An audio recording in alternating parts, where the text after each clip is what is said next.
Assalamualaikum warahmatullahi wabarakatuh. Di sini saya akan presentasikan artikel KPM DDR. Sebelumnya perkenalkan, nama saya Imam Budi Prasetyo, NIM 2011800102. Jurusan Pendidikan Agama Islam, kelompok 39, yang berlokasikan di Dusun Sekawis, Desa Tanjung Rejo, Kecamatan Kebonsari. Di sini saya mengambil program ekonomi, yaitu pengembangan produk keripik pisang burus dengan menambahkan varian rasa dan pemasaran melalui media sosial di Desa Tanjung Rejo, Kebonsari, Madiun. Alasannya yaitu karena UMKM yang ada di Desa Tanjung Rejo masih ada yang belum bisa mengembangkan dan dalam pemasarannya masih kurang. Selain itu, juga hanya menjual pisang saja sudah sejak lama dengan membeli di wilayah terdekat, tapi kadang juga keluar desa. Setelah membeli dijual lagi ke pasar dekat Tanjung Rejo. Sejak pandemi Covid ini, dalam berjualan perekonomiannya berbeda dengan dulu yang sebelum pandemi.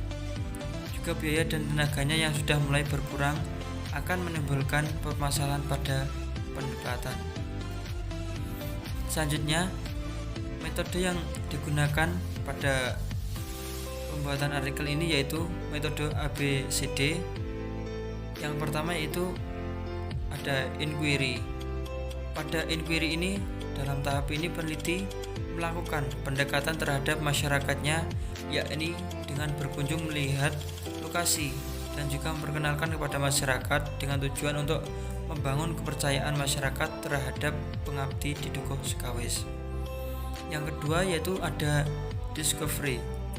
Dalam tahap ini, pengabdi mulai mewawancarai, menggali informasi terkait potensi dari produksi keripik pisang tersebut. Yang ketiga yaitu decide. Di tahap decide ini, pengabdi melakukan diskusi dengan pendampingan dari pemilik industri rumahan keripik pisang mengenai gambaran masa depan yang diinginkan. Dari proses diskusi yang dilakukan oleh pengabdi dan pemilik industri rumahan mampu menemukan permasalahan, yakni bagaimana cara meningkatkan penghasilan dari keripik pisang yang ada di Desa Tanjung Rejo dan juga mengembangkan produk menjadi inovasi yang baru khususnya di Dukuh Sekawis. Yang keempat ada define. Dalam tahap ini yaitu dimulainya program kerja.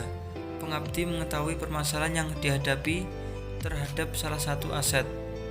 Dalam hal ini, pengabdi membuat program kerja yang nantinya akan dilaksanakan dengan masyarakat Desa Tanjung Rejo, khususnya Dukuh Sekawis pada pemilik industri keripik pisang.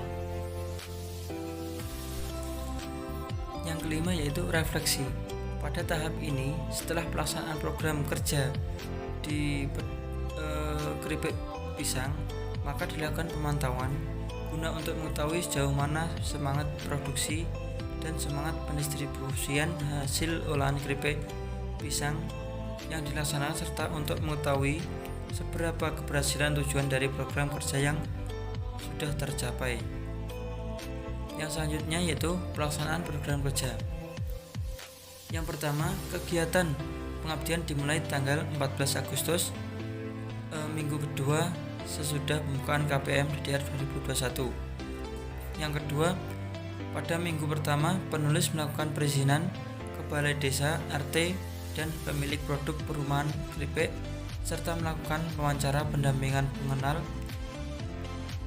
mengenai penjelasan aset yang ada di Desa Tanjung Rejo. Yang ketiga, pada minggu kedua penulis serta melakukan wawancara pendampingan mengenai penjelasan aset yang ada di Desa Tanjung Rejo. Dilanjut pemrosesan keripik tempe, pengemasan serta pemberian label.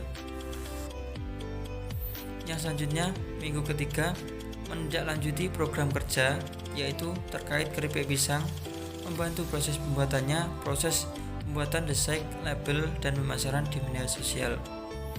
Yang kelima, minggu keempat sampai akhir yaitu melanjutkan produksi keripik pisang sampai ke pemasaran.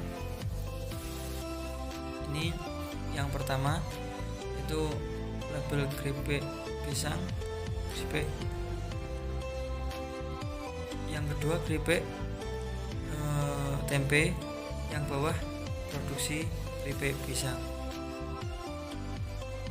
Selanjutnya yaitu hasil dari beberapa pengabdian yang telah dilakukan oleh pengabdi desa Tanjungrejo, yakni tepatnya di Dukuh Sekawis yang dilaksanakan di produksi keripik pisang.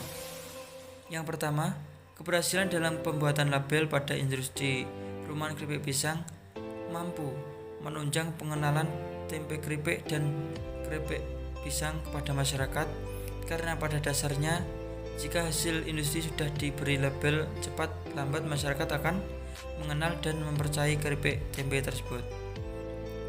Yang kedua, keberhasilan dalam pendistribusian keripik pisang sangat menonjol karena cara pendistribusiannya yang menggunakan media online, yakni dengan postingan WA Group, WA Story maupun dengan Instagram. Yang ketiga, ketercapaian tujuan pengabdi. Dalam hal ini, pengabdi dan pemilik industri keripik pisang mampu mencapai target program kerja yang telah dibuat sebelumnya. Dibuktikan dengan tercapainya pelabelan pada keripik dan pendistribusian dalam keripik.